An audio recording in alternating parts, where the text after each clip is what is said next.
Guys ஒரு நிமிஷம், இது வந்து பழைய வீடியோ கிடையாது, புது வீடியோ தான். இவன் வந்து மகிழ்ச்சி ஐபோன் வாங்கின வீடியோ எடுத்து போட்டிருக்கான். அது பழைய வீடியோ தான் வந்து ஸ்கிப் பண்ணிட்டு போயிடாதீங்க.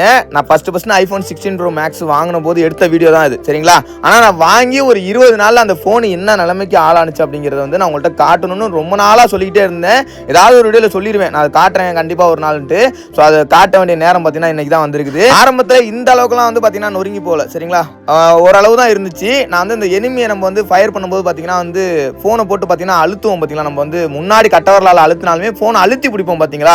ஸோ அப்படி அழுத்தி பிடிக்கும் போது பார்த்தீங்கன்னா பின்னாடி அப்படியே முறுக்கு மாதிரி நொறுங்க ஆரம்பிச்சிச்சு, அப்பளம் மாதிரி அப்படியே நொறுங்கி பார்த்தீங்கன்னா இந்த நிலைமைக்கு வந்துருச்சு. ஸோ இந்த ஃபோன் இந்த நிலைமைக்கு ஆனது ஏன் மேலே மட்டும் தப்பு கிடையாது, சரிங்களா? இந்த ஃபோனை சுற்றிலும் பார்த்தீங்கன்னா டைட்டானியம் தான் இருக்குது. எல்லா சைடும் வந்து பார்த்தீங்கன்னா ரொம்ப சேஃப்டியாக கொடுத்துருக்காங்க. ஆனால் அந்த பேக் டோர் மட்டும் ஏன் இப்படி வந்து ரொம்ப கண்ணாடி மாதிரி லைட்டாக நம்ம வந்து வேகமாக சுண்டி விட்டா கூட உடஞ்சிரும் போல இருக்குதுங்க இந்த ஃபோனு பேக் டோர். இன்னும் இதோட இஎம்ஐ கூட கட்டி முடிக்கல, அதுக்குள்ள இந்த நிலைமைக்கு வந்துருச்சு. சப்போஸ் இந்த ஃபோன் போயிடுச்சு அப்படின்னா இதுக்கப்புறம் நான் ஐபோன் வாங்குறதா இல்லை, ஆண்ட்ராய்டில் தான் வாங்கலான்னு இருக்கேன். என்னோட ஐடியா பார்த்தீங்கன்னா வந்து ROG. சப்போஸ் உங்களுக்கு தெரிஞ்சதுன்னா ஒரு நல்ல ஃபோன் கேமிங் ஃபோன் இருந்துச்சுன்னா உங்களோட சக்ஸஸ்னா கமெண்ட் செக்ஷனில் சொல்லுங்கள்.